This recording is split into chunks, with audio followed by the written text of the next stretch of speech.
Have you ever experienced the challenge of balancing your own work with the work of managing a team? How did you handle it? If you've ever found yourself overwhelmed and behind on your own tasks because of the demands of managing your team, then this episode is for you. Now, I get asked about this a lot, so let's dive into the topic of balancing me work with teamwork. In this episode, we'll explore the common mistakes that lead to this downward spiral and share 3 simple processes that you can implement today to find balance.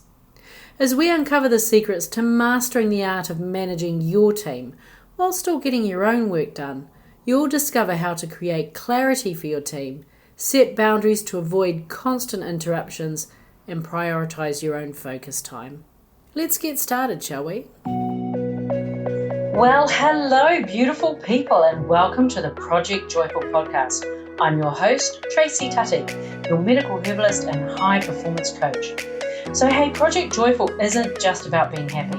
It's about consciously creating a life you love. It's about remembering how to reconnect with your soul-centered joy. You know, that joy that comes from doing what you love, from living on purpose, and from being in a life that allows you to experience deep joy moment by moment. So hey, let's get started, shall we? So many of my conversations with clients seems to centre around time and productivity. Sustainably getting more done isn't about that next productivity hack. It's not about that super duper gorgeous productivity planner, that software that's going to miraculously make more stuff happen. Sustainably getting more done is about being clear about what matters most, and it's about working with your body rather than against it. Have you ever found yourself staring at the page? You're unable to get the next line written on your report. Why is it sometimes it's effortless and sometimes it's sheer hard work, grit and determination? We talk about the importance of being in the flow, but when it comes to the day-to-day, what exactly is being in the flow? Now, being in the flow referred to that moment in time, that magical moment when you were fully immersed and present in that thing that you were doing or being. Everything else just dropped away. Popular psychology is borrowed from being in the flow, moving it from that aspect of mindfulness and using it as a focus and therefore productivity tool. Using being in the flow as a productivity hack removes the essence of flow. But there are some aspects of being in the flow that can help you to focus. Being focused for a greater percentage of your day leads to being more productive that day. Enjoy more of those days and you get a productive week. More of those weeks and you're looking at a productive month. Before you know it, bingo! It's your best year yet. Remember when I talked about the importance of being sustainable by working with your body? How can you harness working with your body to increase focus? Well, it comes down to your individual circadian rhythm. A circadian rhythm is the natural responses that happen in your body over a 24-hour period. It's natural and it's normal. And they're largely driven by your experiences of light and dark, your genes and environmental factors such as how you're feeling within yourself, what you've eaten, to name just a few. This internal clock is how your body works out when to sleep, when to eat, when to start cleaning, clearing and repairing. It also governs when you're most alert and therefore more easily able to focus. Research has attempted to categorize our circadian rhythms into more understandable classifications such as the bear, the wolf, the lion and the dolphin. While it's a useful rule of thumb, I've found circadian rhythms are a little more personalized than go to bed by 11 p.m. and wake up by 7 a.m. if you're a bear. But it is a good place to start. The key is to start with self-awareness. Do you know your most alert times of the day or the night? If not, that's a good place to start.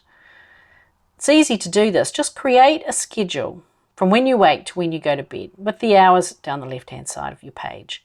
And then every hour, just check in with yourself and notice how you're feeling.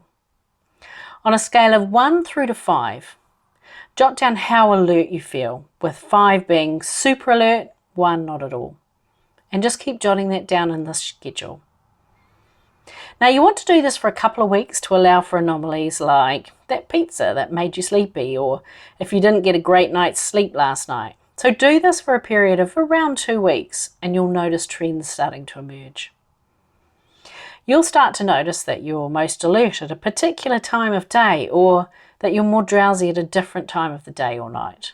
You'll notice the impact different types of movement or exercise has on your focus. For example, I find that lifting weights makes me more alert for the 90 minutes following that type of workout. Now this isn't unusual because there's been a number of studies that have reported a correlation between resistance exercise, such as lifting weights or strength training, which is using your body weight, and improvements in focus, concentration, and thinking ability. Now you're starting to assemble information. You'll discover that you're naturally more focused at these times, or if you want to boost your focus, you can do these things. Is there a double whammy when you do the focus boosting activities just before a time that you're naturally more focused? What foods perk you up? And how long does that boost last?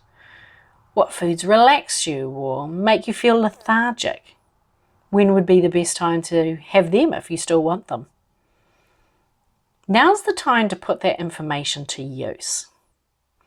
First of all, take a look at your calendar and schedule in focus blocks in at the times that you're naturally more alert. What's a focus block? Well, a focus block lasts between 30 and 90 minutes, and it's a time for deep, critical thinking. Remember last week when we talked about one interruption, no matter how small, requires a further 23 minutes to get back to where you were mentally before you were interrupted? You definitely don't want those during your focus blocks. So this is the time to remove yourself to somewhere that you won't be interrupted, or put out those highly visible do not disturb signs.